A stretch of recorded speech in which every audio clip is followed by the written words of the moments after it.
Hi, this is Nancy Lancaster from Lancaster and Company.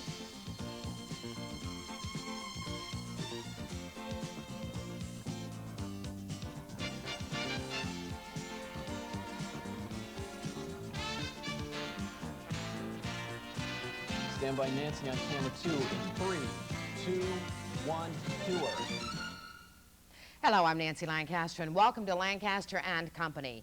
Tons of toys and more. It's supermarket shopping for toys and the brainchild of Bruno Ferretti, who has set the corporate world on its ear with his phenomenal business acumen. We'll meet this corporate entrepreneur today. We're also going to meet a husband and wife team whose gymnast students reach unbelievable heights. And of course, we'll have our regular Monday feature, the one and only Mr. Larry Newman with his point of view.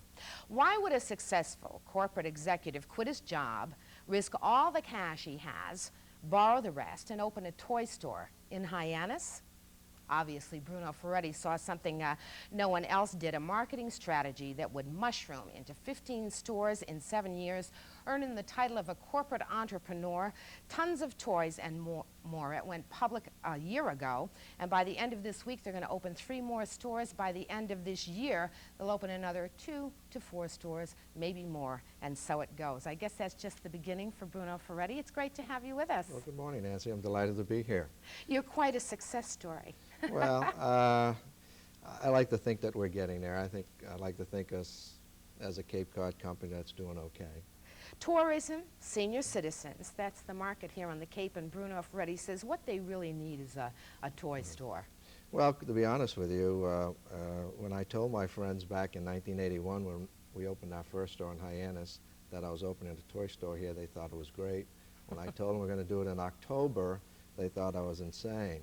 But basically, the toy supermarket business for the past 20 to 30 years has really been growing by leaps and bounds. When consumers have given a choice, they really prefer to shop their toys in a toy supermarket environment rather than in a smaller toy store where they have less selection. But although the tourists on the Cape help us a great deal, as does the grandparents on Cape Cod, it's still the new young family formations that carry us through the year, which we're very pleased with. How much of a risk was it for Bruno Ferretti and his family? Well, financially it was an enormous risk. Yeah. I started the business when I was 44 years old.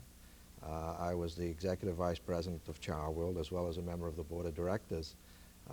We had sold the company in 1980, and I felt then when companies do get sold, changes are made, and so I felt that it was best for me to move on. And I always wanted to have my own business. It's not a family business, it's a business with family involvement, and there's quite a difference. And the concept was to develop a moderate-sized toy supermarket for moderate-sized markets. I live here on the Cape, I live in Sandwich. Hyannis happens to be in my backyard. We didn't open there for that reason. We opened there because demographically it said it was a right store for us. And you might remember in 1981 we were in a deep recession. I know. And we succeeded very well, and we continued to grow ever since. Why do you succeed where others might fail? It's a good question. Most new businesses fail within the first 5 years, 80% to be exact. And of the 20% that succeed, 80% of them fail in the second 5 years. 2 major reasons for failures. One is lack of financing. 2, people get into businesses which they know nothing about. Now, this was a business I knew an awful lot about. You really never have enough finances, as I found out later on. But I felt that I wanted to stay in the retailing business after spending 25 years in it and always being associated with toys. So I felt I had a pretty good chance. I had a pretty good understanding of what was happening with the toy supermarket business, and wanted to developed a do 5-year your plan. own thing. You had a 5-year plan? Sure. Is that the secret to success, the plan laid down? Well, plans, when you talk terms to young people about planning, it's awful boring. Most entrepreneurs are very excited. They want to get started. They want to bounce off the wall. But you really have to be disciplined, and that's what my corporate life had taught me, was to plan properly, to make sure that everything is the way you want it to be. Yes, I had a very, very strict 5-year plan, and that was to open 1 store per year for the first 5 years. Then 5 stores. 5 stores. In and 5 then go years. public, and then to continue the growth after that. And we did a little better. We opened 6.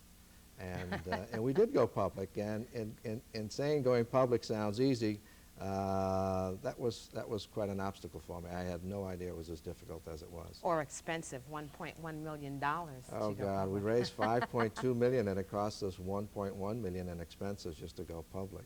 But it was worth it. Oh, sure.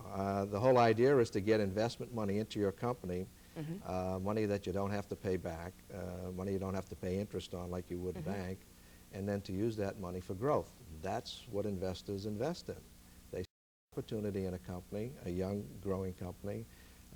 They see your concept. They like you. They like your background. And we were able to sell 1.3 million shares of stock. At $4 a share. $4 a share, plus warrants. Did people just grab them right up? I Well, mean, Bruno Ferretti, look at what he's doing.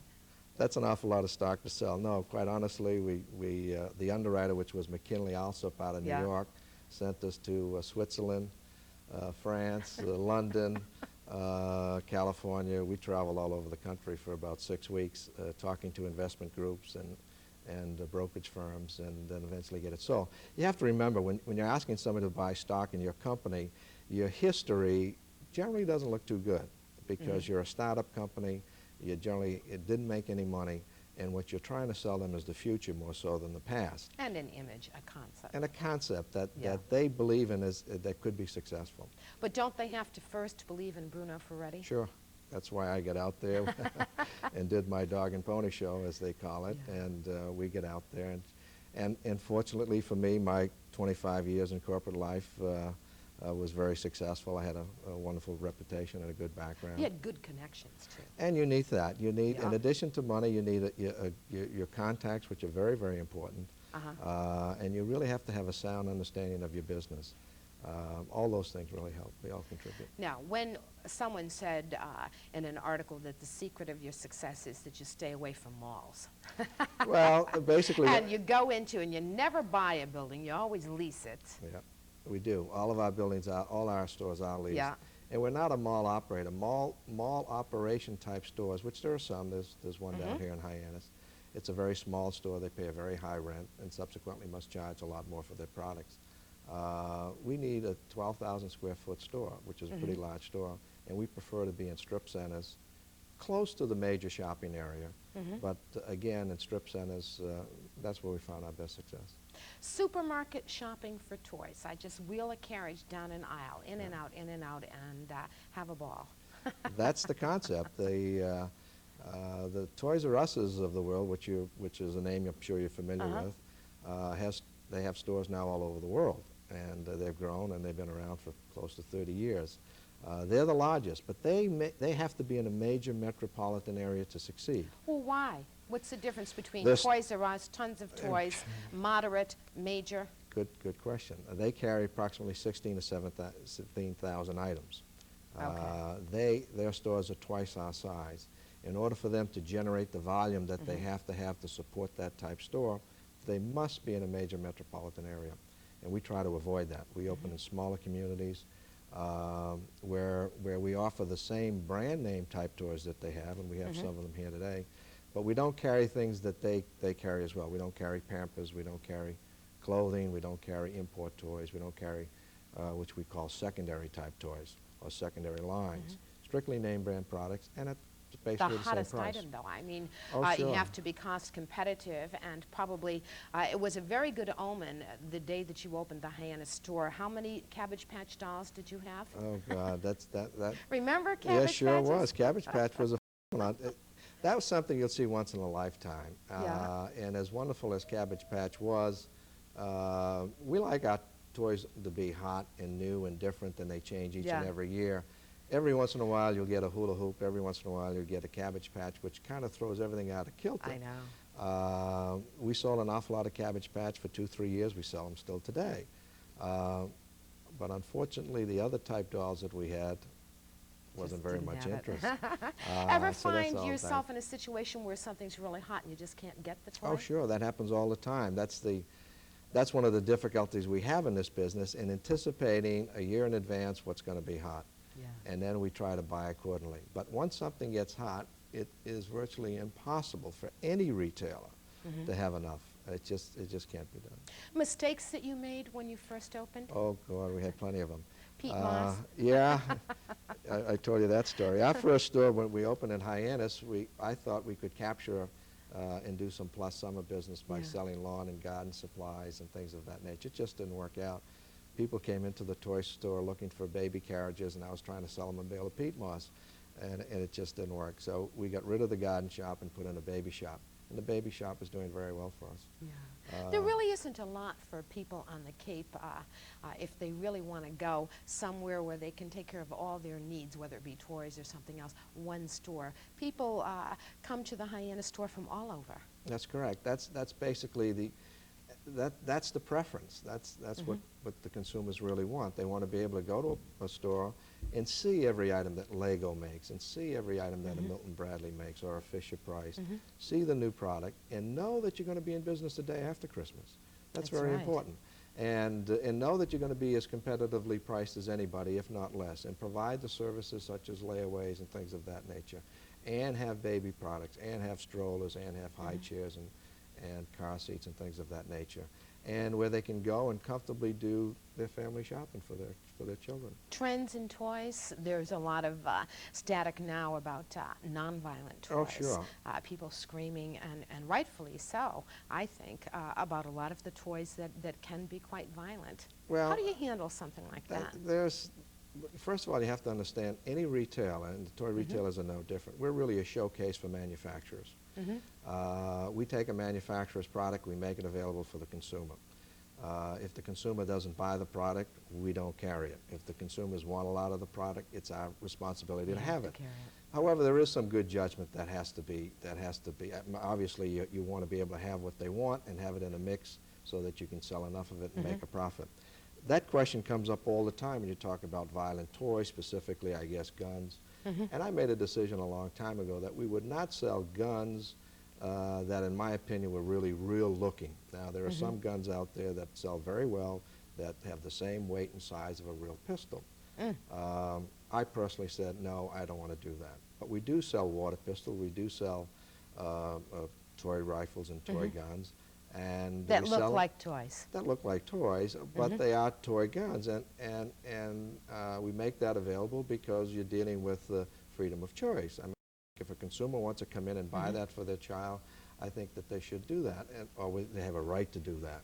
And of course, if you don't have those, they'll go somewhere else. They'll go somewhere else, so we do make it available. However, there is a law that they're talking about introducing this year where toy guns will have a red or a high gloss look to it, the tip of it, so it'll be a little bit more distinguishable. But you got to remember, we're dealing with freedom of choice. If consumers don't like some of the products that we sell, and they're legal products, squawk about it. Well, but to your legislators, you know, That's and right. not necessarily to us. But you just but we are sensitive to that. Yeah, Sure, I we're know concerned you about are. that. We're going to take a break. When we come back, we're going to take a visit to the Hyannis store, although I don't know why we're going to do that. You've brought half the store with you. Mr. Bruno Ferretti, the corporate entrepreneur. We'll be back right after this. I just missed you.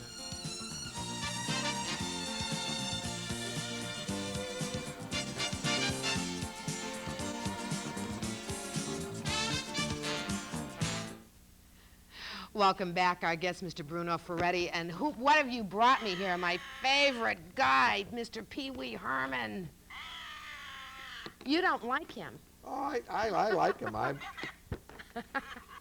I'm delighted that children like him. Pee-wee is one of the. He's so cute. Pee-wee is one of the new toys that's out this year. He has a television show that's on Saturdays, and children love him. He's a cuckoo character, and right now he's one of the what we call hot toys on the market today. Very hot.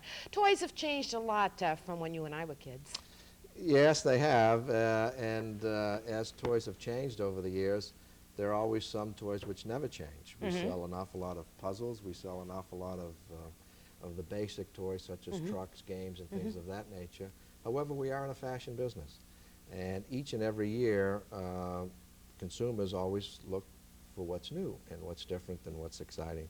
And More sophisticated toys? Oh, a lot more sophisticated. I've got a few toys here which are very sophisticated. Oh, I know. This one over here? One of which is a video camera and a This is monitoring great. screen for children, where the child can take his own pictures and show them on his own television screen. Amazing. It's just a high-tech product, which is one of many. Video games right now are back in fashion, and they're selling very well. This is a product by Sega, which when a child watches video or plays with his video games, he puts this The Sega 3D glasses. glasses, and he looks like he's watching the video screen in 3D. So the sophistication has come a long, long way. And that's nice to have, and we enjoy that. But there's still a lot of good basic products, such as Barbie, which has been around now for, 26, 27 years. And kids never get, I'm going to let you hold that while I put this down, kids never seem to get tired of a Barbie doll. Well, Why Barbie- is that? Well, Barbie is pretty unique. She has been developed over the years. Her look has changed. She's a fashion girl that has a tremendous amount of play value, and she survived all of these years because she's just a great category and a great product made by Mattel.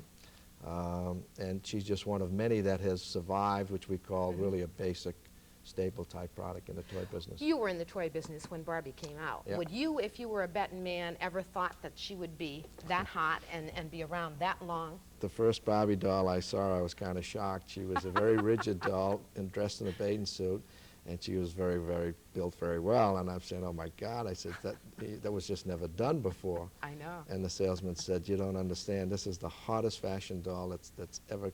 And you said, oh, go on. Well, sure, you just don't know. And of course, it just goes to show you. It really does. Ever think of inventing toys yourself? Well, it's hard. I get asked the question all the time, which is your favorite toy? I really don't have one. I think over the years enjoyed many toys. I think they've been great. It's nice to see them come. It's nice to see some go, and it's nice to see some stick around. We're going to look at your Hyannis store right now, but you told me that you're opening a new one in Falmouth. In Falmouth this coming Saturday. Where is June that 11th. one going to be? Next to the Christmas tree shop, which is a pretty You good. sure can pick the locations, I'll say that. Which is a pretty good location. And this one, of course, is right near the Airport Rotary. And this was your very first store, the Hyannis store. This was our very first store. Those who may remember, this was an old A&P store, and then after that, Angelo's came in as a, I guess, farm stand. They also was a food store. And I just thought it was an excellent location. When they had left, the store was vacant, and I was kind of lucky at the time because it was when I was thinking of making the change. And I pursued it. However, it was 1981, and 1981 was a very dark year for any business. And the Cape has changed so dramatically, I think, since '81. Very much so. Most of the population on the Cape today is senior citizens. It's around 50% or very close to that. And we love that because grandparents is the fastest growing customer to the toy industry. And when we opened Hyannis, we got an awful lot of... I'm looking at your couch potatoes. Go ahead, I'm sorry. They're doing very well. And so grandparents have been very supportive. Yeah. But the store has been doing very well. It's still our best store in the entire chain. Couch potatoes? Would you ever have thought, oh, this is a hot item? Well, that's what happens in this business. When I first saw Cabbage Patch, I thought, you know, who could possibly buy a doll? Because dolls were generally sold based upon their looks, and if they were pretty, they sold.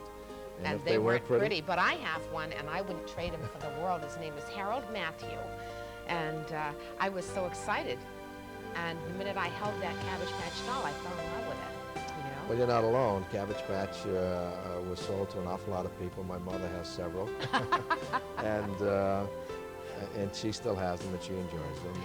This is something that you didn't do originally with your first store. You did not have any furniture. You were displaying toys in furniture, and everyone wanted to buy the furniture. That's correct. Well, in order to shrink a toy supermarket down from a Toys R Us size down to our size, something had to go. And I felt at the time that we couldn't afford to give the space to juvenile furniture. However, that was a mistake, and we corrected it. Juvenile is a very important part of our business, and as you probably aware of, the birth rate has been going up pretty dramatically. Yeah. It's very fashionable to have children again. And, Lucky for you. And that's great. And we're looking at the birth rate this year to be around 4 million. So it's coming back very nicely. Now, you're opening your Falmouth store this Saturday. This coming Saturday. And two more. In Marlborough and then in Milford. But we do have stores in Maine, we have stores in New Hampshire, we have stores in Rhode Island, and we're opening one store in Connecticut this coming fall. Whereabouts? I can't tell you yet. Oh, come on. By the end of the year, Until you'll the have lease at is signed, I can't. by the end of I the can't year, you can have publicly. 22 stores. By the end of the year, we'll have 20 to 22 stores. And you've been in business since 1981. Tomorrow's our birthday. We actually incorporated June That's 7th, amazing. 1981, so for 7 years, that isn't bad. No, I'm very, very pleased and very proud of our progress. We Yeah. have an awful lot of good people which have helped us grow. We have employees that have been with us from day one, and the Cape really has delivered a lot of good employees for us, which we're very thankful for. And they've been a joy to work with. They've seen a company develop. They've seen a company Yeah. that had And some probably potential. liked the fact that you owned it.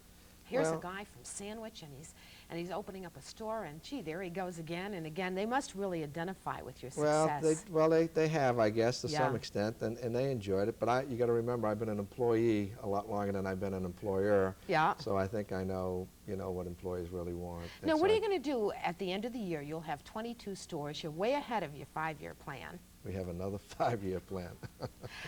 You No. said to me the other day, it would be a lot easier to manage 100 stores. Well, because of my background, when I Yeah. was with Charwell, I think we had 150 stores at the time. When I was with Bradley's, we had 100 stores at the time. So yes, for me personally, the more stores, the bigger the organization. I think the easier it is for me to manage.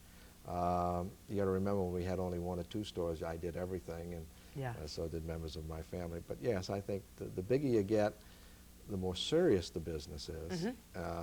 But I think, for me personally, I think it's a little easier to manage. Now, it's not a family business, but your family do work for you. Family is very All much of them. involved with the business, all of them. It's not a family business. I make that very clear. It's very important for new employees to understand that it's not a family business. Very, very difficult to ask somebody to work 80 hours a week and not pay them very much money other than a family member. And so people, they understand that. But yes, I have 2 sons, a daughter in the business, and my wife, Your wife, And- who is a nurse, who was a nurse by does bookkeeping for she you? does she handles well, she's part of the bookkeeping. She pays for the operations expenses and the accounts payable department. Yeah. And my oldest son is a vice president now in charge of merchandising. He's the guy that buys all of these things. And my other son is director of MIS, which we're putting in a new computer system, so he's very much involved with that. And my daughter is our advertising manager. And they've all been educated very, very well for the jobs that they have, and they work Yeah. awfully hard at it.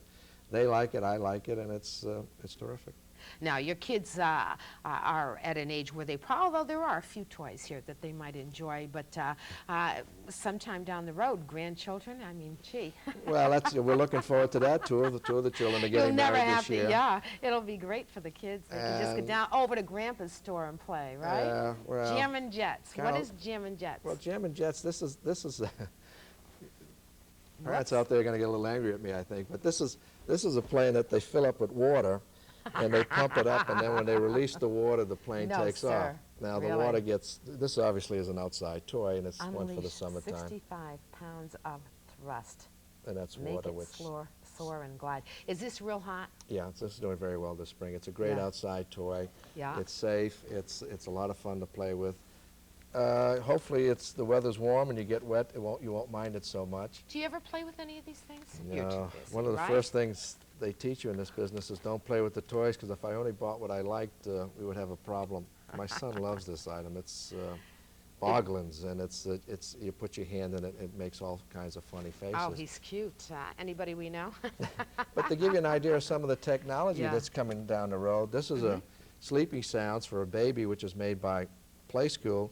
This makes the sounds of a woman's womb or Really? similar to what the child hears prior to being Natural born. sounds of mother's heartbeats and womb. And Oh. it puts the child to sleep, and so they're getting high-tech into some of the products that they do make. That works very well. The Safety, door alarm? this is a door alarm that you can put fairly inexpensively on any door that you don't want a child to open. There are homes where children may open a cellar door and quite Where were accident you fall when down. I needed you? And so by setting up an alarm like this, the parent can be in another room if they hear the alarm go off. They know a door is open that shouldn't be, and so there's a lot of that type product. No more today. bells on the shoes then. Well, no, we've come a long way with electronics. Electronics have played a... Baz Cosmetic Jewelry. I see this as a real hot item. Anything having to do with making little girls look like big girls. Well, that's interesting because it is. It's cosmetics. There's always Yeah. been a cry that there are never enough products out there to satisfy little girls.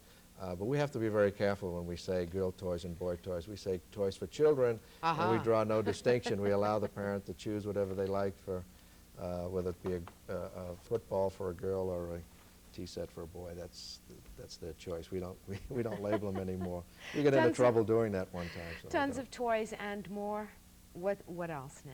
Well, we're into another 5-year plan, and calls for us to continuously open stores not only in New England but outside New England. Next year we'll open our first store in upstate New York. Will you ever go coast to coast? Will you ever have 100, 200, 300 stores? I hope so, but if we just stay within the Northeast, I estimate there are 250 locations that we could have in the Northeast alone. Northeast being New York, Yep. Philadelphia, Pennsylvania, New England, New Jersey. And that could be very exciting. Some quick advice for the potential entrepreneur? Well, the thing is, as I said earlier, you have to get into a business where I think you have some experience and you know something about. There's no substitute for a lot of work. I mean, you have to give a serious commitment to it. When we started this business, I had to give up everything. We work 7 days a week, 24 hours a day. Most people don't realize that. When we opened Hyannis, Sunday mornings, I was there. My wife did the bathrooms, and my sons and I washed the floors. Those are things people don't see. It's quite a, only because you're trying to save money in those times. And you do need some financing. I started with approximately $200,000. 50 of it was cash, 150 was borrowed. There are a lot of risks involved, but there are opportunities there. And if you have the experience and you have the dedication and the discipline, which really is a major key, you can be successful. Just don't say, I think I'll open a restaurant because I love food. Yes, that's, You know, I think, gee, is a there's terrible no mistake. good Italian restaurant around my neighborhood. I think I'll open one. That would be disastrous, and I think that's where a lot of people fail. I would think so. And we have that happening to us. People walk into our store and they think it's an easy business. They say, great, we should have a store like this in our community. Well, they're looking at $1 million worth of inventory, at a mix of product which really is, which has taken years and years to develop as far as how much and whatnot. Our computer system is going to run us $500,000 this year, just to, so we know what's selling, when it's selling, and what our margins are. My best experience to young people, sure, I think working for yourself is a pretty wonderful thing, controlling your own destiny, and you do have an opportunity to make a lot of money at it, but gain some experience. That's first and foremost. And that could be 5, 10, 15 years. And stick with what And that's you know. best. and then when you decide to do it, give up everything, because you cannot, and I mean everything. I hadn't played golf in 5 years. I had a boat which we had to sell, and you make a serious commitment. But today things are starting to work out very nicely for us, so I'm very pleased. Good. And I've enjoyed it. Thank you for sharing your success story Well, with us. thank you. I enjoyed being here. Congratulations on your new store in Falmouth, and it opens this Saturday, right next to the Christmas tree shop. And I'm delighted to talk about toys in June rather than November and December. That's right. Which, well, I'll have you back again. Okay, that'll be fun. I Thank you appreciate very that. much. Thank Tons you. I of enjoyed toys, it. Mr. Bruno Ferretti. We'll be back right after this with a point of view, and still ahead, some local success stories in the area of gymnastics. Don't go away.